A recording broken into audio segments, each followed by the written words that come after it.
So, hello again to the Machine Elements course, and today we are going to continue our investigation of planetary gears, and today's focus will be on the torque analysis, where we omit the losses but we give you a basic idea of how to write the equations for the torque design.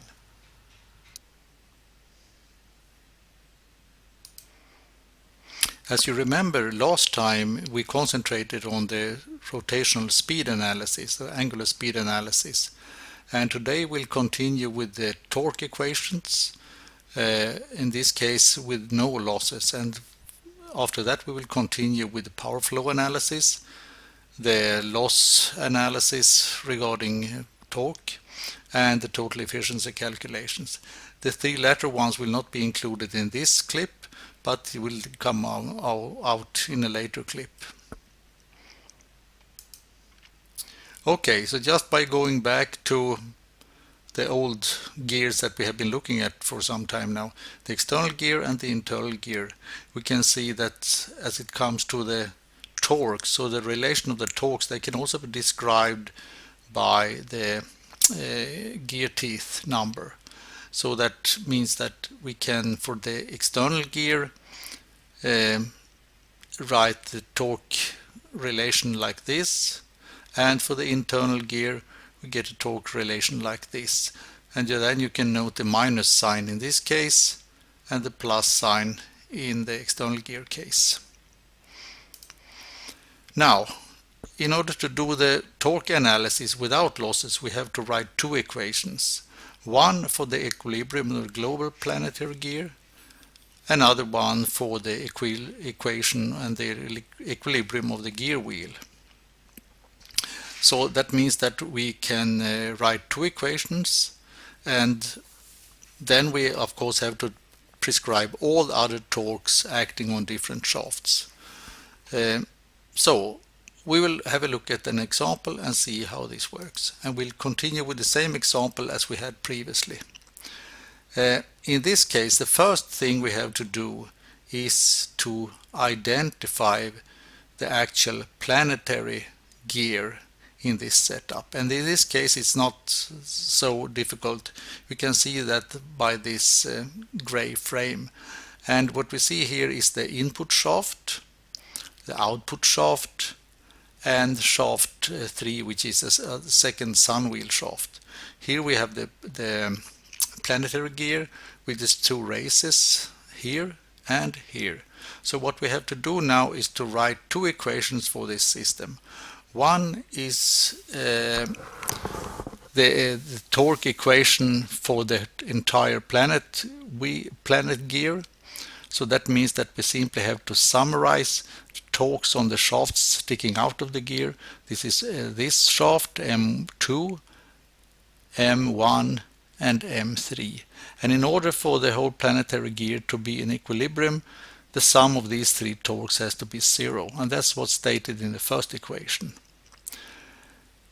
The second equation deals with the equilibrium around the planet wheel. So that means that the torques acting here and here, they must give an equilibrium to the planet wheel, because it's not accelerating and it's not decelerating. So in order to remain at a constant speed, the torques have to have the same action of this on this planetary wheel.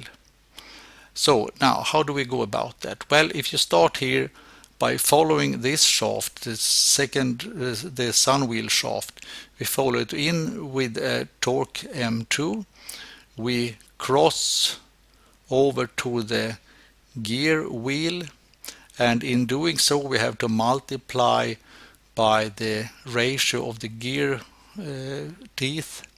So that means that we multiply the torque with the gear teeth number here and divide it with the gear teeth number there.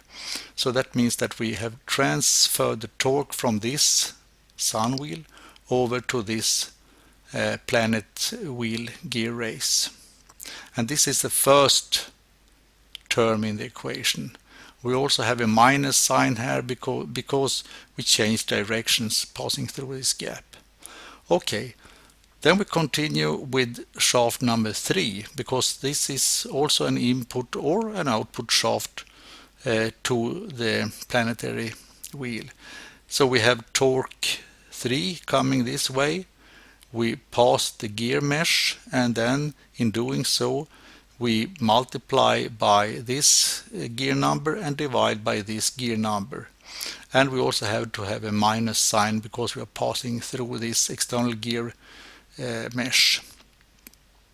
Now these are the only two torques that actually affect the planet wheel. So that means that if we add them up, the sum of them must be 0, since this planet wheel is running at a continuous constant speed.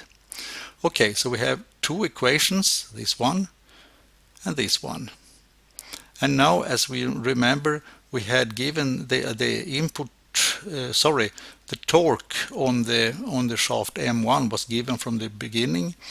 That means that by solving these equations, we can also calculate the remaining two torques, the M2 and the M3. And that's simply by solving these two equations. So to summarize that, we knew that the M1 was given as 30 Newton meters. We can see that the shaft torque on shaft 2 will be 24 Newton meters in the same directions as M1, that is in the positive direction. And the torque on the shaft 3 will then be minus 54 Newton meters.